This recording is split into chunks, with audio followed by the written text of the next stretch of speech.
Hey my friend, Riaz here and you are watching our own channel Fact and Fiction Bangla. আপনি নিশ্চয়ই জানেন আমরা আমাদের ব্রেনের মাত্র 10% ইউজ করতে পারি। বাট এটা জাস্ট একটা মিথ।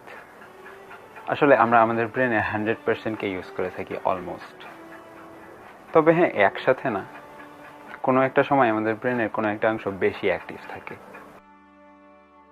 আসলে যখন এই ব্যাপারটা পপুলার হয় তখন আমরা আমাদের ব্রেনের অনেকগুলো অংশের কাজ সম্বন্ধে জানতাম না। তাই অনেক নিউরোলজিস্ট এটাকে সাইলেন্ট এরিয়া ডিক্লেয়ার করে দেয়, অর্থাৎ ব্রেনের সেই অংশ যেটা কোনো কাজ করে না। পরবর্তীতে গিয়ে এটা রিভিল হয় যে এটা সত্যি না, বাট এখনও অনেকে এই মিথটাকে বিশ্বাস করে। যেমনটা একটু আগে বললাম যে কখনো কখনো আমাদের ব্রেনের কোনো একটা অংশ বেশি অ্যাক্টিভ থাকে। যেমন ঘুমানোর সময় আমাদের ব্রেনের প্রসেসিং বা মেমোরি ক্যাপাবিলিটি অনেক বেশি বেড়ে যায়। বাট কী হবে যদি কোনো একটা নির্দিষ্ট সময় না করে আমরা সবসময় আমাদের ব্রেনের 100% ইউজ করতে পারি? অর্থাৎ বলতে যাচ্ছি প্রত্যেকটা মুহূর্তে আমাদের ব্রেনে 100% অ্যাক্টিভ থাকবে। চলুন সেটাই জানা যাক।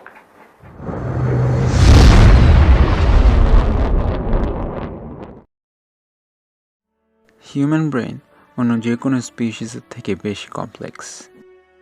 আমাদের ব্রেন আমাদের বডি ম্যাসে মাত্র 2%, বাট এটা আমাদের বডি 20% এনার্জিকে ইউজ করে।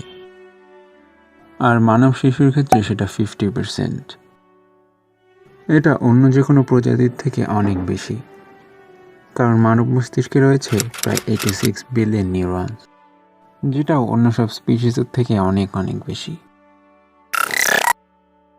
মানুষের খাবার রান্না করে খাওয়াটা অনেক বড় একটা অ্যাডভান্টেজ, কারণ এর থেকে খুব সহজেই অনেক বেশি এনার্জি পাওয়া যায়। ব্রেনে নিউরনসে যে ইলেকট্রিক্যাল ফ্লো হয় তার জন্য অনেক বেশি এনার্জির দরকার।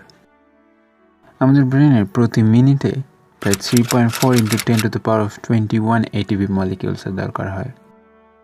এটিপি হলো জীবদেহে এনার্জির মূল। আমাদের বডি এবং ব্রেন এমনভাবে ইভলভ হয়েছে যাতে সব থেকে বেশি পরিমাণ এনার্জি বাঁচানো যায়। এখানেই এনার্জি এফিসিয়েন্সি কাজে আসে। আমাদের ব্রেন এভাবে ইভলভ হয়েছে যে সব থেকে কম এনার্জিতে সব থেকে বেশি ইনফরমেশন ট্রান্সফার করা যায়, which is known as sparse coding. এর সঠিক প্রপোর্শনটা হলো 1 থেকে 16% of the total brain neurons, যাতে করে ব্রেনে এফিসিয়েন্সি ম্যাক্সিমাম হয়। অ্যান্ড নট অনলি দিস, আমাদের ব্রেনের ম্যাক্সিমাম টাস্ক আনকনসিয়াসলি চলে, অর্থাৎ বলা যায় অটো পাইলট মোডে। আমাদেরকে বারবার ভেবে চিন্তে সেটা করতে হয় না। তবে আপনি যদি আপনার ব্রেনের 100% ইউজ করতে পারতেন, তাহলে আপনি কি করতেন? আপনার কাছে আইনস্টাইনের মতো আইকিউ থাকতো, ব্রুস লির মতো স্কিলস থাকতো, অ্যান্ড সো অন। যদি আপনি এটা ভেবে থাকেন, দেন উইর সরি টু ডিসঅ্যাপয়েন্ট ইউ। এতে আপনার ক্ষমতা আরও কমে যেত। যেমনটা জানলাম, আমাদের ব্রেইন বেস্ট ওয়ার্ক করে যখন এর 1 থেকে 16% অ্যাক্টিভ থাকে। আসলে আমাদের কাজের কোয়ালিটি অ্যাক্টিভেটেড ব্রেইন পোর্শনের উপর না, বরং অ্যাটেনশনের উপর ডিপেন্ড করে। প্রতি মুহূর্তে আমরা অনেক ইনফরমেশন গ্রহণ করছি, তবে আমাদের ব্রেইন প্রতি সেকেন্ডে মাত্র 110 বিট ইনফরমেশনকে প্রসেস করতে পারে। যখন আমরা কারো কথা শুনি তখন প্রায় 60 বিট ইনফরমেশন গ্রহণ করি প্রতি মুহূর্তে। তাই একই সময় দুজন মানুষ যদি দুটো ভিন্ন টপিক নিয়ে কথা বলে, সেটা আমাদের বুঝতে সমস্যা হয়।